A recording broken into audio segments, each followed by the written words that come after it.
Warahmatullahi wabarakatuh. Bismillahirrahmanirrahim. Alhamdulillah. Allahumma salli wa sallim ala sayyidina Muhammadin ibni Abdillah wa ala alihi wa ashabihi wa man tabi'ah hudah, amma ba'd.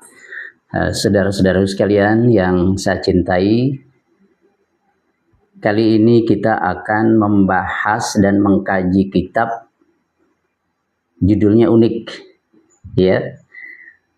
Awwalu marrah atadabbarul Quran. Ini judul kitabnya. Awwalu marrah atadabbarul Quran. Artinya pertama kalinya saya mentadabburi Al-Quran, merenungkan makna-makna yang terdapat dalam Quran. Tentang kitab ini tujuannya adalah sebagai, ini judul spesifiknya, daliluka li fahmi wa tadabburil Quran. Ini pemandu Anda untuk memahami dan mentadabburi Al-Quran.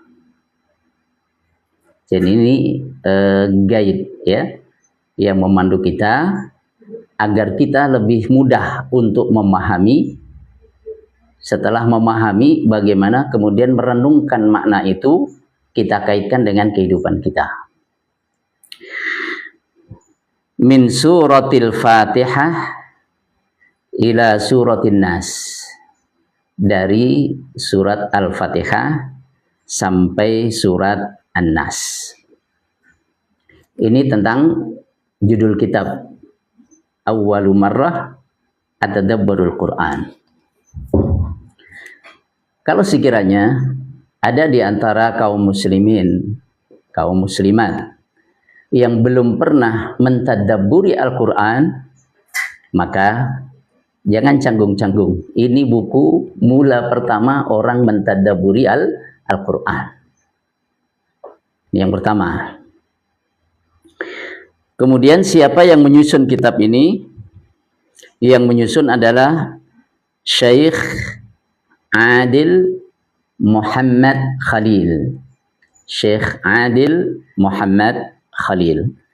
Dan mendapat rekomendasi atau tazkiyah dari sejumlah ulama, antara lain Syekh Fahad Salim Al-Kandari, Syekh Dr. Abdul Muhsin Zain Al-Mutairi, ya, dan diberi pengantar oleh Syekh Dr. Muhammad Al-Hamud An-Najdi. Ini tentang judul kitab, ya, dan ini akan kita bahas. Kitab ini terdiri dari berapa halaman ini? 361 halaman. 361 halaman, akan tetapi setiap halamannya tidak terlalu padat sehingga enak dibaca, nyaman mata. Oke. Insyaallah kita akan bersama-sama mengkaji kitab ini dari awal sampai akhir. Berapa kali pertemuan selesai kita ngalir saja, ya. Umpamanya kita setengah jam seperti kali ini kan, nanti sampai jam 7, karena jam 7 ini sudah masuk waktu Isya. Udah. Besok kita lanjut lagi setengah jam. Nanti lama-lama insya Allah selesai, sehingga kita punya gambaran, ya, kita punya tasawur, pemahaman yang setidaknya secara global tentang kandungan masing-masing dari surat-surat yang ada dalam Quran yang berjumlah 114 surat, bermula dari surat Al-Fatihah dan sampai surat yang terakhir yaitu surat An-Nas. Saudara-saudara sekalian yang saya cintai, baik, saya akan sebelum baca dari muqaddimah, ya, baca dari muqaddimah, kitab ini diperuntukkan baik bagi pemula maupun bagi orang yang sudah terbiasa mentadabburi Quran, memiliki basic keilmuan yang relatif memadai. Ya, dan tidak mudah orang menyusun kitab yang isinya nyaman diakses oleh orang pemula, oleh para pemula, tapi juga sangat berguna bagi orang-orang yang sudah melanglang buana di dalam perjalanannya menyelami kandungan-kandungan yang terdapat di dalam ayat-ayat Al-Quranul Karim. Subhanallah. Ini keistimewaan di antara keistimewaan-keistimewaan yang terdapat dalam buku ini. Buku atau kitab Awwalu Marrah Atadabbarul Quran. Kemudian seperti apa gaya penyusunannya? Ini setelah ada pengantar, kemudian ada muqaddimah, ya. Muqaddimah ini semacam untuk apa kitab ini disusun. Nanti kita baca satu persatu. Kemudian metode yang digunakan, ya, manhaj, ya, yang digunakan oleh penyusun dalam menyusun kitab ini. Kemudian bagaimana cara berinteraksi dengan Quran. Baru setelah itu dibahas satu persatu surat demi surat. Kemudian bagaimana cara pembahasan tiap suratnya? Ya, jadi ini bukan menafsirkan ayat-ayat dalam surat, bukan. Kalau menafsirkan nanti jadi tebal. Tapi yang dikemukakan oleh kitab ini adalah bagaimana orang punya gambaran yang utuh tentang surat, namanya surat Al-Fatihah. Apa saja yang dibahas? Pertama, dijelaskan surat ini Makkiyah atau Madaniyah. Ya. Karena nanti Makkiyah ada spesifikasinya sendiri dan Madaniyah ada karakteristiknya sendiri. Ya. Surat-surat Makkiyah fokusnya apa? Surat-surat Madaniyah fokusnya apa? Maka disebutkan ini surat Makkiyah atau Madaniyah. Kemudian dijelaskan pula tentang jumlah ayatnya. Al-Fatihah dijelaskan ayatnya 7. Kemudian yang ketiga, apa relevansi penamaan surat ini? Kenapa disebut surat Al-Fatihah? Kita belum bahas, ya, kita belum bahas. Ada beberapa nama, apa saja nama-nama selain daripada nama Al-Fatihah, dan kenapa diberi nama itu? Kemudian yang dibahas dalam kitab ini pula tentang keutamaan-keutamaan sebagaimana disebutkan oleh Nabi dalam hadisnya berkenaan dengan surat-surat yang dibahas. Al-Fatihah apa saja keutamaannya? Kalau keutamaannya banyak, 1, 2, 3, 4, 5, setidaknya disebut beberapa, sehingga orang memiliki dorongan dari dalam hatinya dan semakin mengagungkan dan memuliakan firman Allah Subhanahu wa Ta'ala, dan semakin mencintainya dengan keutamaan-keutamaan yang secara spesifik disebutkan oleh Nabi. Gitu. Kemudian disebutkan pula tentang kesesuaian, ya, keserasian bangunan ayat-ayat dalam satu surat. Ya, jadi antara awal surat dengan akhir surat kesesuaiannya seperti apa. Bahkan antara surat satu dengan surat sebelumnya dan surat sesudahnya, ini kesesuaiannya seperti apa, munasabahnya seperti apa, dijelaskan pula. Sehingga kita membaca Al-Quran itu mengalir terus begitu. Dari surat Al-Fatihah, begitu masuk surat Al-Baqarah, nyambung. Nanti masuk surat Ali Imran, nyambung. Nah, itu pentingnya disebutkan pula tentang kesesuaian atau kerelevansi antara permulaan surat atau ayat permulaan dengan ayat akhir, begitu juga surat sebelumnya dengan surat sesudahnya. Hubungannya dengan surat sebelumnya dan surat sesudahnya. Kemudian yang tidak kalah pentingnya adalah setelah itu disebutkan tentang pokok bahasan. Ya, jadi pokok bahasan utama setiap surat itu apa? Seperti namanya surat Al-Fatihah, apa yang menjadi pokok bahasan utamanya? Disebutkan. Ya, jadi tema sentralnya apa? Jadi kalau orang mengetahui tema sentral dari satu surat, maka diharapkan fokus di dalam memahami ayat-ayat itu tidak keluar dari tema sentral tersebut. Gitu. Kemudian berikutnya adalah pokok-pokok bahasan yang terdapat di dalam surat. Maksudnya urutan pokok-pokok bahasanya. Umpamanya surat Al-Fatihah. Urutannya seperti apa? Pertama tentang apa, kedua bahas apa, ketiga bahas apa, keempat, kelima, keenam. Jadi urutannya dalam surat seperti apa. Begitu juga nanti Al-Baqarah. Al-Baqarah itu tema sentralnya apa, kemudian rangkaian penjabaran dari tema sentral dalam topik-topik yang lebih kecil, pertama apa, kedua apa, ketiga apa, sampai akhir. Ini secara global, sehingga ketika nanti orang membaca surat Al-Baqarah sudah punya gambaran isi surat Al-Baqarah itu kurang lebihnya bla bla bla secara umum.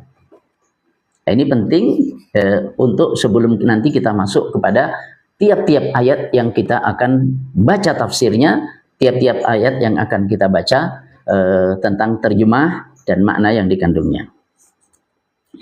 Yang tidak kalah pentingnya adalah di sini disebutkan tentang fawaid wa lataif, ya, tentang faidah-faidah yang dan ada kesimpulan-kesimpulan yang sangat lembut, sangat halus, ya, hikmah-hikmah yang terdapat di dalamnya disebutkan. Ya, tidak semua ayat disebutkan hikmahnya dan faedahnya, akan tetapi setidaknya secara garis besar ada pelajaran-pelajaran penting, isyarat-isyarat yang disampaikan atau yang diambil melalui ayat dikemukakan pula di sini. Ini gambaran tentang apa? Tentang bagaimana manhaj beliau, cara beliau dalam mengungkapkan tiap-tiap surat ini sehingga clear, jelas. Oh, Al-Fatihah isinya ini. Nanti masuk Al-Baqarah isinya ini. Maka sangat bagus kalau sekiranya sebelum kita membaca satu surat, mentadaburi satu surat, kita pahami dulu tentang profil dari surat itu. Maka ketika nanti kita masuk ayat demi ayat akan lebih terbantu untuk fokus, ya, sesuai dengan alur ayat, alur dari surat tersebut. Saudara-saudara sekalian yang saya cintai, ini saya baca dalam teks, ya, bahasa Arab.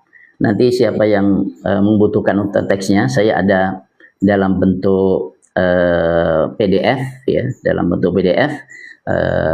Bisa nanti kirim pesan, insya Allah nanti kita kirimkan.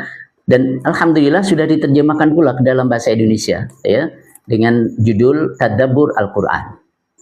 Bisa nanti dilihat di bawah, semoga ada dan bisa diakses, bisa diambil bawa pulang nanti, ya. Baik, bismillahirrahmanirrahim, kita mulai, ya. Kita mulai. Pertama dari At-Tamhid, ya, qala al-muallifu rahimahullah wa nafa'ana bi'ulumihi fid dharaini amin ya rabbal alamin. At-Tamhid ini pengantar, ya, pengantar.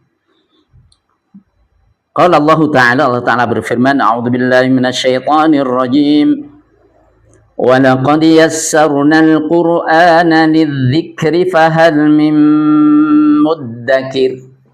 Surat Al-Qamar ayat 17. Al-Qamar itu surat yang ke-54 ayat 17, dan nanti ada 3 ayat lagi pada surat yang sama mengulangi dengan redaksi yang sama sebagai penegasan dan penguatan tentang makna yang terkandung di dalam ayat ini. Walaqad yassarna, walaqad dan sungguh benar-benar, yassarna telah kami mudahkan. Apa yang sungguh benar-benar telah kami mudahkan? Kami di sini maksudnya Allah. Kami Allah sendiri kok kami? Iya, untuk menunjukkan ta'ziman li nafsihi, menunjukkan keagungan diri Allah. Maka disebut kami. Walaqad yassarna dan sungguh benar-benar telah kami mudahkan. Apa yang kami mudahkan? Al-Qur'ana Qur'an. Quran benar-benar sudah kami mudahkan. Kami mudahkan untuk apa? Lidzikri, untuk pelajaran. Jadi Allah berjanji Quran ini mudah. Dimudah, kenapa mudah? Telah dibuat mudah oleh Allah Subhanahu wa taala. Tinggal pertanyaannya, fahal maka apakah mim muddakir, ada orang yang mengambil pelajaran? Ini persoalannya. Adakah orang yang mau mengambil pelajaran? Kalau ada orang yang sungguh-sungguh ingin mengambil pelajaran dari Quran, maka sungguh benar-benar kami mudahkan Al-Quran untuk pelajaran. Makanya Di sini tadaburnya bagi kita, kalau kita merasa sulit, kita merasa susah untuk mengambil pelajaran dari Al-Quran, yang perlu pertama kali kita tanyakan adalah diri kita sendiri. Penghambatnya adalah diri kita sendiri, bukan orang lain. Apa yang perlu kita tanyakan? Seberapa kesungguhan kita ingin mengambil pelajaran dari Quran? Jujur kepada Allah Subhanahu wa Ta'ala, kesungguhan kita kuatkan, minta pertolongan kepada Allah. Maka berlaku janji Allah, pasti diberikan kemudahan. Awwalu ma taqa'u 'ainuka 'ala hadhil ayatil karimah. Pertama kali penglihatanmu membaca ayat yang mulia ini, walaqad yassarnal Qur'an, dan sungguh benar-benar telah kami mudahkan Quran, fa'lam, maka ketahuilah, anna jami'a ma'anil yusri was-suhulati allati waqa'at fi dhihnika tashmaluhu hadhil ayah. Maka ketahuilah bahwa semua makna tentang kemudahan, semua makna tentang kemudahan, mudah itu maksudnya apa sih? Yang terbayang di dalam pikiran kita, di dalam hati kita, tentang kemudahan itu apa saja? Cakupannya apa saja? Yang terbayang dalam pikiran kita tentang makna kemudahan itu, semuanya dicakup oleh ayat ini.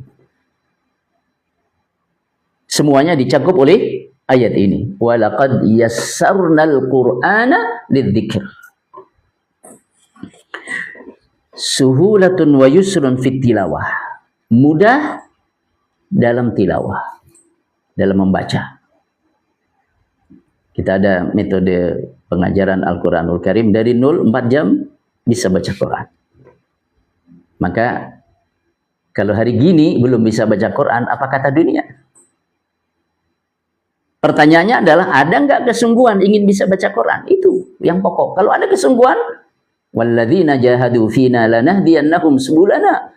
Ada kesungguhan menempuh jalan Allah, pasti Allah akan mudahkan peluang-peluang kebaikan terhadapnya. Gitu. Jadi mudah dalam tilawah. Suhulatun wa yusrun fil hifzi. Mudah dalam dihafal, untuk dihafal. Lidzikri, untuk peringatan, untuk dihafal pula. Karena salah satu makna zikir adalah hafal. Lawannya zakartu, aku hafal, aku ingat. Ya, kalau nasi itu saya lupa. Jadi mudah untuk tilawah, mudah untuk dihafal. Suhulatun wa yusrun fil fahmi. Mudah untuk difahami. Mudah dibaca, mudah untuk dihafal, mudah untuk difahami. Tapi kok kita nggak paham-paham ya? Memang sudah sungguh-sungguh berusaha memahami apa belum? Minta faham, Rabbi zidni ilma warzuqni fahma, ya Allah tambahkan kepadaku ilmu. Warzuqni fahma, karuniakan kepadaku kefahaman. Doa diiringi dengan usaha. Gitu. Kalau doa kita mau berangkat ke barat, maka jalan kita jangan ke timur. Ya Allah sampaikan saya ke barat, tapi kita jalan ke timur. Itu berlawanan dengan doa yang kita panjatkan. Kita ingin dimudahkan dalam tilawah, dalam hafal Quran, dalam memahami, ya kita berproses menuju ke sana. Maka anak-anak kecil, umur 7 tahun, 9 tahun, bisa hafal Al-Quran, alhamdulillah. Bahkan tidak jarang orang-orang non-Arab yang tidak berbahasa Arab lebih fasih daripada orang-orang yang berbahasa Arab sendiri. Menunjukkan apa? Mudah dibaca, mudah dihafalkan, mudah difahami.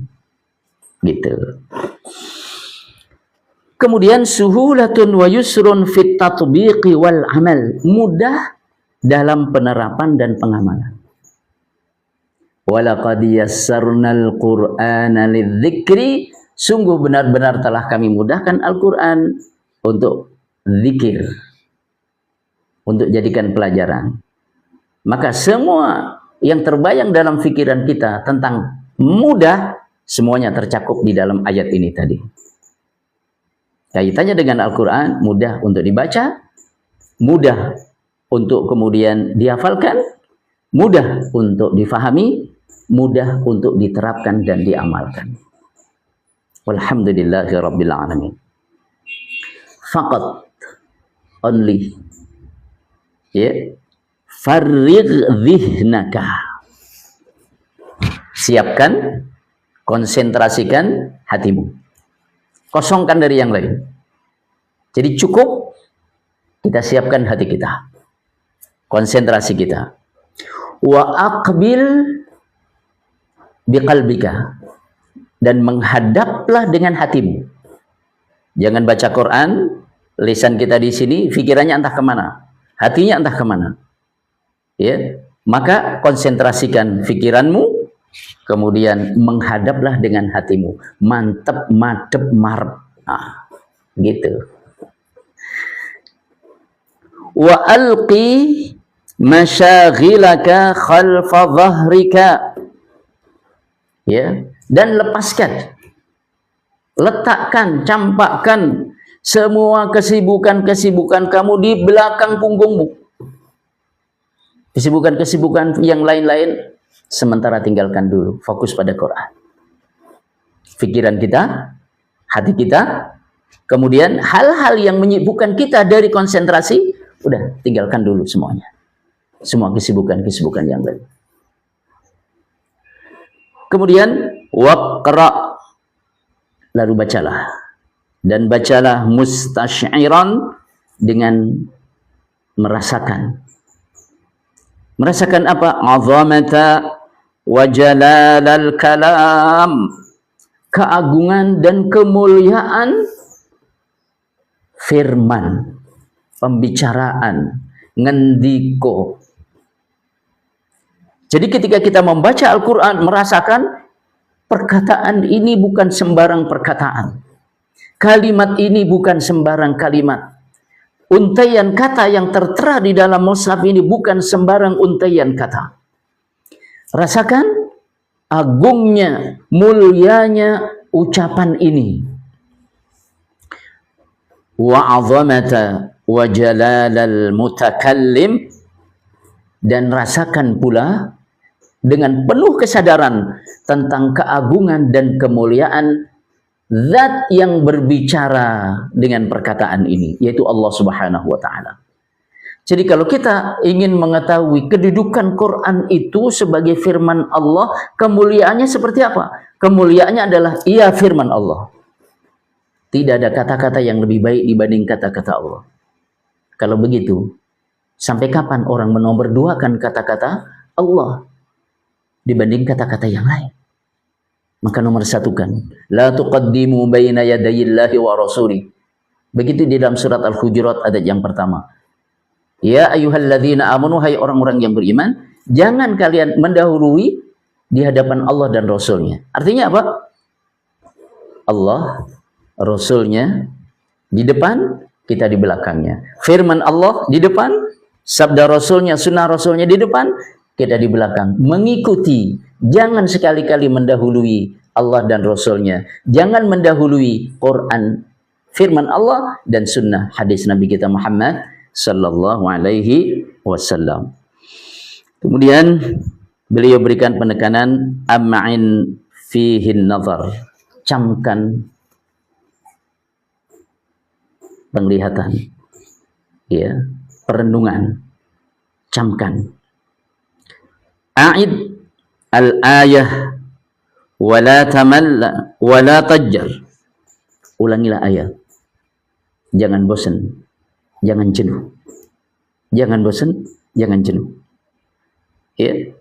Makanya Utsman bin Affan radhiyallahu an pernah mengatakan, wallahi law tahurat qulubukum ma syabi'at min tilawatil Quran. Demi Allah, kalau hati kalian bersih, tidak kenyang membaca Al-Qur'anul Karim. Jadi kalau orang gampang bosan baca Quran, tandanya hatinya perlu lebih dibersihkan. Terlalu dipadati oleh yang lain-lain sehingga Al-Quran seolah-olah tidak punya tempat di dalam hati. Kemudian kalau engkau camkan penglihatanmu, ya, perenunganmu, kemudian engkau ulangi ayat demi ayat engkau baca, engkau ulang-ulang, dan engkau tidak bosan, tidak jemu, tidak jenuh. Kalau seperti itu, Maka jangan gampang bosan. Kalau seperti itu, sayaftahillahu laka. Allah akan membuka kepadamu. Membuka pemahaman. Allah akan buka.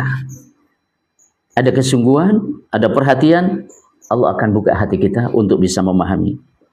Wa sayafidhu 'alaika, dan Allah akan luberkan karunia-Nya kepadamu. Berlimpah karunia dari Allah Subhanahu wa taala, karunia pemahaman, ya, karunia perenungan yang membuat hati ini menjadi sejuk, menjadi tentram, menjadi lembut, menjadi sensitif, menjadi kuat, ya, dalam menjalani kehidupan ini.